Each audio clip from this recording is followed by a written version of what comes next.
नमस्कार। मैं डॉक्टर लक्ष्मी गुप्ता, सह प्राध्यापक समाजशास्त्र। अभी तक हमने पढ़ा एंथोनी गिंडिस के जीवन परिचय, आपकी प्रमुख रचनाएं, सामाजिक संरचना और एजेंसी के संदर्भ में आपके क्या विचार थे। आज हम चर्चा करेंगे आधुनिकता पर एंथोनी गिंडिस के विचार क्या है। एंथोनी गिंडिस समकालीन समाजशास्त्र और सांस्कृतिक अध्ययनों में सबसे महत्वपूर्ण समाजशास्त्री हैं। आधुनिकता शब्द का प्रयोग अक्सर लोग बिना सोचे समझे करते हैं। यह एक सामान्य शब्द है जो कि सामाजिक जीवन, सामाजिक संगठन में अनेक परिवर्तनों को प्रदर्शित करता है। इसके प्रभाव अच्छे और बुरे दोनों हो सकते हैं। अनेक लेखक आधुनिकता को वर्तमान समाज की एक ऐसी दशा के रूप में स्पष्ट करते हैं जिसमें तर्क बुद्धि के द्वारा सामाजिक, बौद्धिक और वैज्ञानिक समस्याओं का समाधान किया जा सकता है। आप वह प्रमुख विचारक हैं जिन्होंने आधुनिकता की परंपरागत अवधारणाओं से हटकर आधुनिकता की कोई सैद्धांतिक व्याख्या न करके इसे परिवर्तन की एक सापेक्षिक दशा के रूप में स्पष्ट किया है।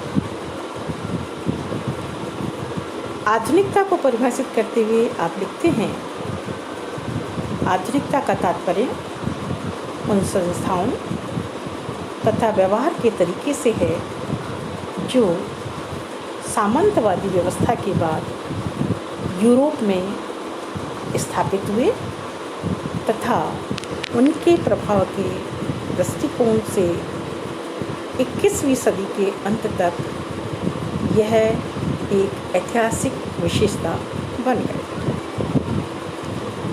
सामान्य रूप से आधुनिकता को एक औद्योगिकृत विश्व के समांतर अर्थ में ही समझा जा सकता है। एंथोनी गिंडिस ने आधुनिकता की प्रकृति को समझाने के लिए एक नवीन प्रयास विकसित किया जो सारगर्भित और प्रासंगिक है। आपने सुरक्षा, खतरे, विश्वास और जोखिम आदि विषय के संदर्भ में आधुनिकता की विवेचना की है। आपका मानना है कि आधुनिकता एक दोहरी धार वाली घटना है। वह हमारे लिए महान अवसर का निर्माण करती है जिसका हम आनंद ले सकते हैं, लेकिन इसका दूसरा पक्ष यह भी है जो अंधकार में है। मिलिट्री के विकास की प्रकृति का नाश हो रहा है। वह निरंतर हमारे अस्तित्व के लिए खतरा बनती चली जाती है। एंथोनी गिंडिस ने आधुनिकता के सिद्धांत की व्याख्या से इसकी व्यवहारिक प्रकृति, विशेषताओं तथा खतरों का विश्लेषण करने के लिए जुगरनॉट शब्द का प्रयोग से संबोधित किया।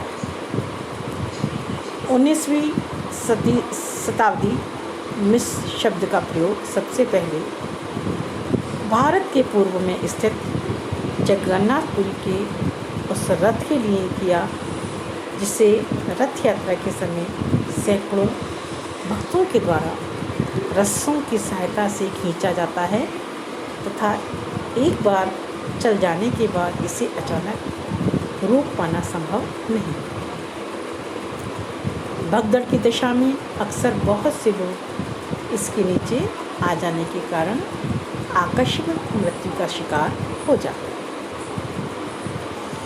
एंथोनी गिंडिस ने जुगरनॉट शब्द का प्रयोग तेजी से दौड़ते हुए एक ऐसे शक्तिशाली इंजन के लिए किया जिसे सतर्कता के साथ भी चलाने के बाद भी कभी कभी अनियंत्रित हो जाने के कारण भारी विनाश का कारण बन जाते हैं। आपके शब्दों में जुगरनॉट जो इसे आधुनिकता को रोकने का प्रयत्न करते हैं तथा एक निर्धारित मार्ग पर चलने के बाद भी कभी कभी जुगरनॉट ऐसा रास्ता पकड़ लेता है जिसका हम अनुमान नहीं लगा। जहाँ तक आधुनिकता से संबंधित संस्थाओं के प्रभाव का प्रश्न है, इसके आगे भागने के रास्ते और गति पर हमारा पूरा नियंत्रण नहीं होता। फलस्वरूप आधुनिकता के रूप में जुगरनॉट पर यात्रा के दौरान हम कभी अपने आप को सुरक्षित नहीं मान पा सकते, क्योंकि एक बार यदि वह अपने रास्ते से भटक जाए तो इसके खतरनाक परिणाम सामने आते हैं। इस प्रकार स्पष्ट है कि आधुनिकता एक ऐसे भागते हुए विश्व की तरह है जिसके क्षेत्र और तीव्रता में सदैव परिवर्तन होता रहता है। साथ ही इससे संबंधित किसी ऐसे सिद्धांत को स्पष्ट नहीं किया जा सकता जिसके आधार पर समाज में होने वाले परिवर्तनों की सार्वभौमिक परिवर्तन को समझा जा सकता है। पश्चिमी देशों के कुछ लेखकों ने इसे उत्तर आधुनिकता की भी संज्ञा दी। अब हम बात करते हैं आधुनिकता की विशेषताएं। पूंजीवाद, इसके अंतर्गत पूंजीवाद में वृद्धि आधुनिकता की प्रमुख विशेषता है। उद्योगवाद, यह आधुनिकता से संबंधित वह दशा है जिसमें महीनों के बाद वस्तुओं का उत्पादन किया जाता है। मशीनों के माध्यम से वस्तुओं का उत्पादन किया जाता है। निगरानी की समन्वित क्षमता, यह वह दशा है जिसका संबंध राज्य के द्वारा अपने नागरिकों की विभिन्न गतिविधियों पर निगरानी रखना होता है। साथ ही इसका संबंध सूचना और संचार व्यवस्था से भी है। इस प्रकार नियंत्रण रखना है जो सार्वजनिक हित में होने के साथ ही राज्य के लक्ष्यों के अनुरूप हो। आधुनिकता के चौथे आयाम के रूप में आपने सैन्य शक्ति अथवा हिंसा के साधनों पर नियंत्रण का उल्लेख किया है। आधुनिक विश्व में सैन्य शक्ति पर राज्य का नियंत्रण होता चला गया। उपयुक्त चार आयाम को आपने संस्थागत आयाम कहा, क्योंकि इन्हीं के द्वारा व्यवहार के कुछ तरीके के साथ संरचना संबंधी कुछ ऐसी प्रतिक्रियाएं उत्पन्न होती हैं जिनके आधार पर आधुनिकता की अवधारणा को समझा जा सकता है। आपने इसे स्पष्ट करते हुए लिखा है, आधुनिकता की गत्यात्मकता। आपका मानना है कि आधुनिकता एक गतिशील तथ्य है।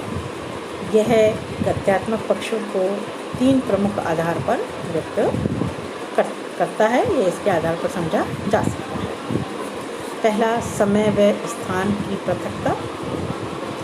समय व स्थान के बीच होने वाली पृथकता आधुनिकता के लिए इसलिए महत्वपूर्ण है कि इसके कारण राष्ट्रीय राज्य जैसे तार्किक संगठनों में वृद्धि हो जाने से स्थानीय और वैश्विक मामले एक दूसरे से जुड़ जाते हैं और आधुनिक समाजों की एक महत्वपूर्ण व्यवस्था पारिवारिक विश्वास, जिसने समय व स्थान की पृथकता को समाप्त कर दिया।